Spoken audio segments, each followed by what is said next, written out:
Tanong ko lang po sa MW Kuwait. Sino po yung pinadala yung bangkay sa Pilipinas? Anong lahi yun? Hindi daw yun yung OFW yung namatay sa suffocation sa Kuwait ah. Kaya nangyayari sa atin.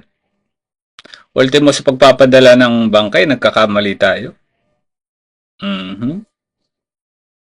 Buo yung katawan, buo yung muka, hindi pa naagnas. Hindi nyo namukaan. Hindi nyo ba tinitingnan muna yung bangkay bago nyo ipadala? Di ba dapat tinitingnan yan? Paano nangyaring hindi si kabayan tapos pinadala nyo sa Pilipinas? Nako po. Huwag yung sabihin baka pati yung pagpapadala ng bangkay ng OFW yung nilibing sa bakuran, magkamali pa kayo.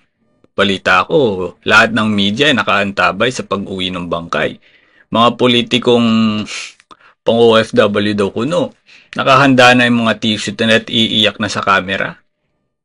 Hindi kayo pwede magkamali.